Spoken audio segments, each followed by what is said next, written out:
नमस्कार मु चित्रा चित्रा अनुचिंता चैनल को आपण को बहुत बहुत स्वागत जनाई आरंभ करुछि मोर आजिर अनुचिंता कार्यक्रम। नवरात्र पंचम दिन रे आमे केउ देवी को आराधना करिथांती एवं तांको पाखरे आमे प्रसाद कोन लगाई थांती एवं पंचम दिन रो कथा वस्तु आपण मानक पाखरे शेयर करिवि। तेबे चलंतु सुनिबा पंचम दिन रो कथा वस्तु। नवरात्र पंचम दिन रे आमे स्कंध मातांकर पूजा करिथांती। कुमार कार्तिकेयंकर मां होइथिबारु आमे तांकु स्कंध माता बोली आख्या देइथांती, कारण कार्तिकेयंकर अन्य नाम थिला स्कंध। तेणु कार्तिकेयंक मातांकु आमे स्कंध माता बोली संबोधन करिथांती। स्कंध मातांकु पूजा करिबा द्वारा मनुष्य मानंकु अपार सुख एवं शांति प्राप्ति होइथाय। जेतेबेले अत्याचारी असुर मानंकर बा दानव मानंकर अत्याचार बढ़ी बढ़ी जाइथाय, सेतेबेले माता संथ मानंकु रक्षा करिबा पई सिंह उपरे सवारी होई दुष्ट मानंकर निधन करिथांती एवं संथ मानंकु उद्धार करिथांती। देवी स्कंध मातांकर चारि भुजा थाए। से दुई भुजारे कमल शोभा पाई थाए एवं अन्य एक हातरे से पुत्र कार्तिकेय को कोଳରେ धरी बसी थांती एवं अन्य एक हस्त तांकर आशीर्वाद मुद्रा रही थाए। स्कंध माता को कदलीर प्रसाद भोग हिसाब रे लगाई थांती। एबे चलंतु जानिबा आमे स्कंध मातांकर कथा वस्तु उपरे। कथा वस्तुटी आरंभ होईछि ताड़कासुर असुर पाखरु। ताड़कासुर अमर रहिबा पई से ब्रह्मदेव को कठोर तपस्या करुथिला। ब्रह्मदेव मध्य तांको तपस्या रे संतुष्ट होई प्रकट होइथिले, किंतु से ताड़कासुर को अमर वर परिवर्ते अन्य किछि वर मागिबा पई अनुमति देइथिले। से कहिले जे ब्रह्मांड रे बा दुनिया रे केही अमर नाहंती, तेणु तुमे भी अमर रही पारिबो नाही। तेणु तुमे अमर वर परिवर्ते अन्य जे कौनसी भी वर मागिबो मु तुमको देबी।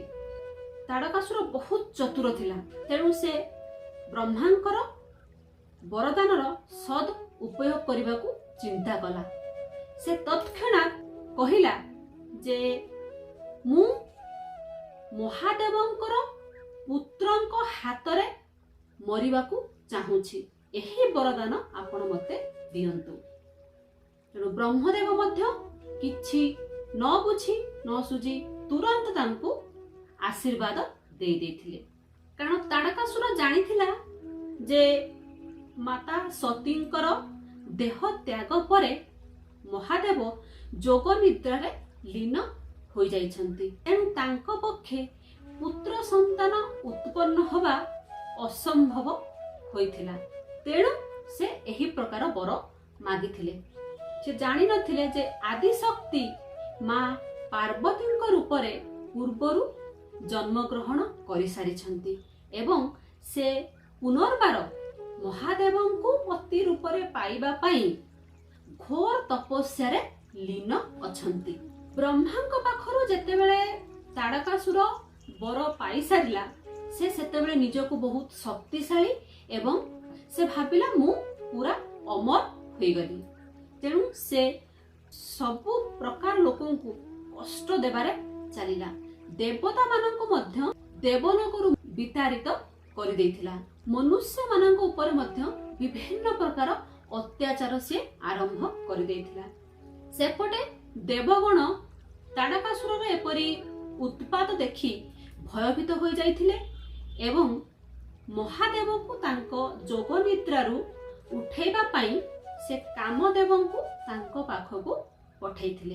कामदेव मध्य बहुत प्रयास करिथिले कि महादेवଙ୍କର जोग निद्रा भंग करिबा पई एवं शेषरे एहा भी हैला जे महादेवଙ୍କର जोग निद्रा भांगी जाइथिला एवं से क्रोधित होई तांकर तृतीय नेत्र रे कामदेवଙ୍କୁ भस्म कर देथिले। शेषरे मध्य किछि समय परे महादेव एवं पार्वतींकर शुभ विवाह मध्य होइथिला।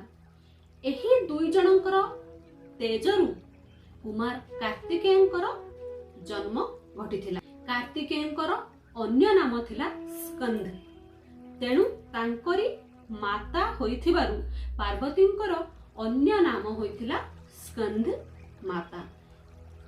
परे कार्तिकेय मध्य सेही ताड़कासुरर विनाश करथिले। तेणु ए थिला आजी स्कंद मातांकर कहानी। आगको मु आपण मानंकु आहुरी बहुत गुड़िए नवरात्रर दिन बाकी अछि। मु सबु दिनर कहानी आपण मानंकु सुनेबी। आपण माने मो चैनल को सब्सक्राइब करंतु एवं भल लागिले गोटे लाइक करंतु एवं समस्तंक सहित शेयर करबा को चेष्टा करंतु।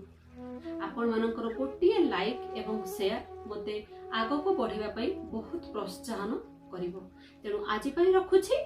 नमस्कार।